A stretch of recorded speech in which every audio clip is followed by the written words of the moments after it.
What's up everybody and welcome to a Grappler's Guide for Marathon.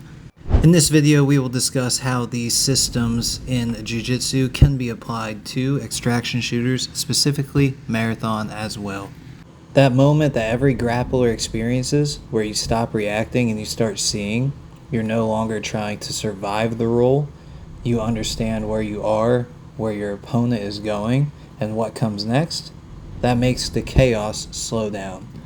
And the same moments exist inside the marathon. Right now, most players are just simply reacting. They get shot, they panic, they shoot back immediately, and the fight becomes a coin flip, especially in trios where everything turns into noise very fast. It's noise, confusion, split-second deaths, no idea where it came from.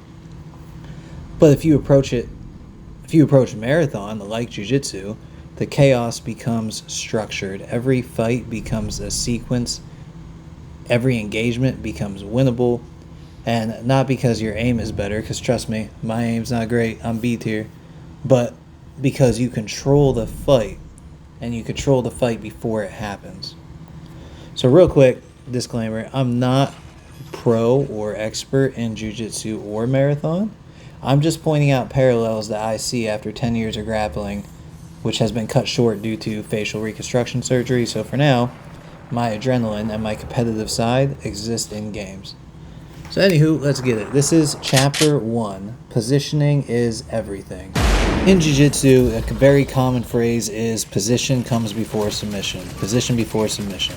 No one submits anybody, unless you're brand new, they're brand new, from a bad position. You earn the dominant position first, then you attack.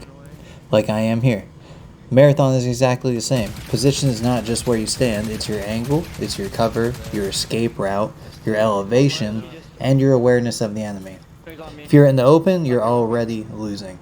This is equivalent to getting your guard passed. You're already down. You're already behind the 8-ball.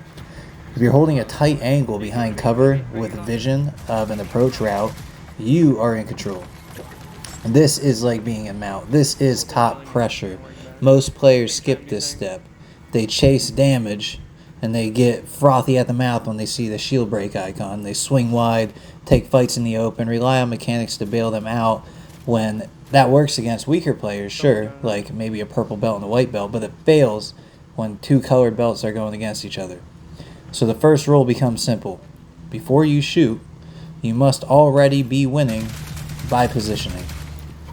If you are the one to engage, get position before the submission, right? Moving on to chapter 2 here. Engagements are not brawls. They are not brawls. They are sweeps. A grappler does not force submissions out of nowhere. You cannot force wins out of nowhere. They must be off balance first. We must create off balance and misalignment. They make our opponent post, they make them react, they make them overcommit, and that is when the attack begins. So in marathon, this is how you should think about every fight. You do not start with the kill, you start with disruption. You tag someone from an off angle, reposition, you make them look the wrong way. Maybe you fly the thief drone around them so that bots are shooting the drone, they think people are over there.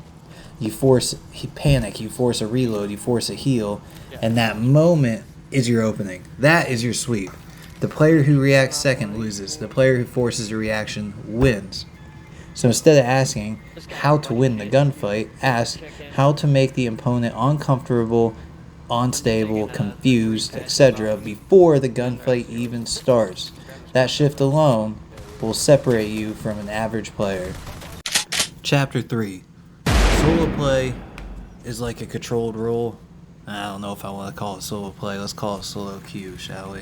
It's like a controlled role, or a flow role, one may call it. When you're in solo, everything becomes more honest and slow. It's just you versus the environment and whoever crosses your path. This is the closest thing to a traditional one-on-one role. Your goal is not to fight everything. Your goal is to choose your engagements.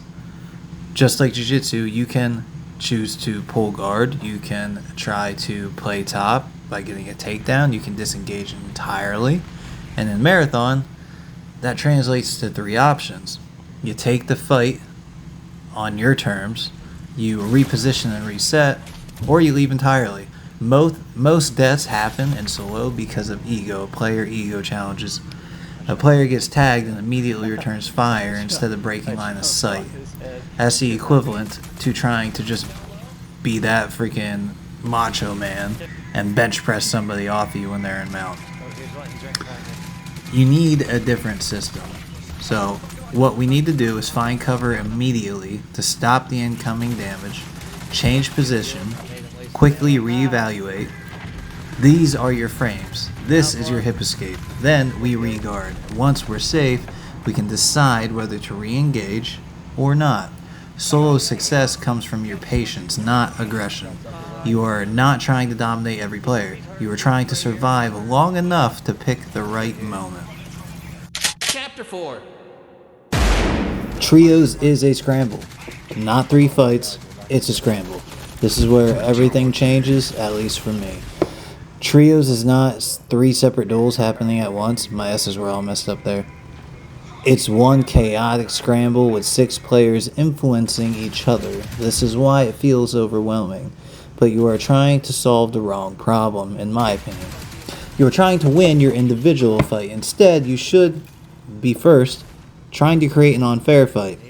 In jiu-jitsu, when a scramble happens, experienced grapplers do not chase submissions in the scramble. They stabilize position first, then attack when control is established. In marathon, stabilization means regrouping, aligning with your team, and identifying an isolated target if you can. That is the entire game. Not who shoots better, it's who creates the first numbers advantage. Chapter 5. Isolation and collapse. Imagine isolating an arm in jiu-jitsu. Once that arm is separated from the body, it becomes vulnerable, right? Keep them elbows close. The same concept exists in trios. A player who is slightly out of position, slightly behind, or slightly overextended is no longer part of the team directly. They are alone, and that is your target. Your job is to recognize that instantly and collapse it. Collapse means 2 of 3 things. 2 or 3 players focused on the same target at the same time from different angles, or you tank it with utilities. A third, I don't know, probably something that I'm not thinking of. But you're not taking turns, you're not trading damage, you're not hesitating, you're simultaneously pressuring. So when done correctly, the target disappears before their team can react. Now the fight becomes a 3v2. At that point, the outcome should already be decided. If it's not, then something went wrong with your sequence to get there. On to Chapter 6. Resetting is not weakness. After a knock or heavy damage taken, most players make the same mistake. They chase. They want to finish immediately, so they overextend, they lose position with a broken shield or downed health, and turning winning fight into a chaotic situation once again.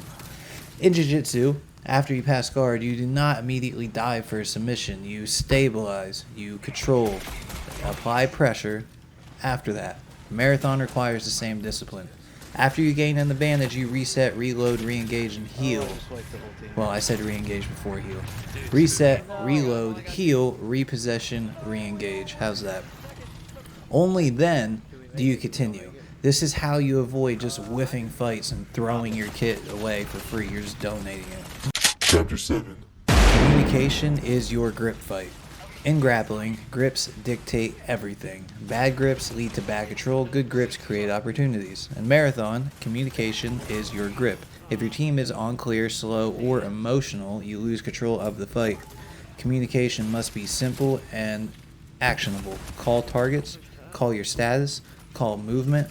Too many words create hesitation, too little information creates confusion.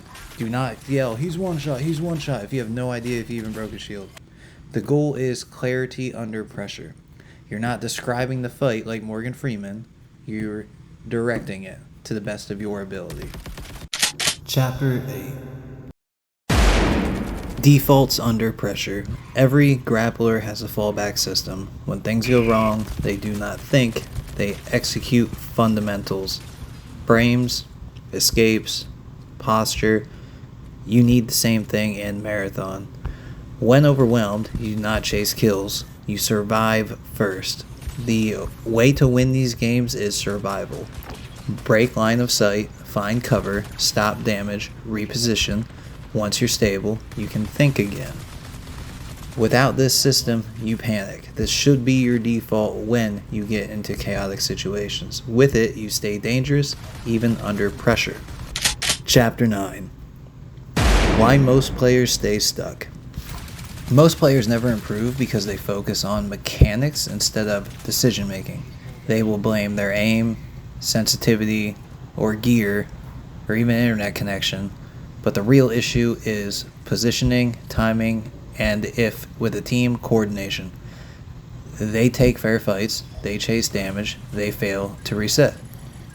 They will fight alone, in a team, instead of with the team. In jiu-jitsu terms, they are trying to submit without controlling the position. They're not trying to control anything, they're just trying to go for the kill. And that only works until it doesn't, and it only works in very low-skilled lobbies. Chapter 10. The final shift here. The highlight level players, the highest level players, the top tier guys do not think about winning gunfights. They think about controlling engagements. They enter fights ready, and they already have the advantage. They create pressure before committing. They isolate targets instead of trading damage. They will reset instead of chase. They move as a unit instead of individuals. And once you adopt this mindset, the game slows down and you start to not feel so overwhelmed, and you start to see openings and feel like you're the one in control. The fights that used to feel impossible will now become predictable. So from chaos comes control. Marathon is not just a shooter. It is a positioning game. It's a huge game of chess, disguised as a shooter.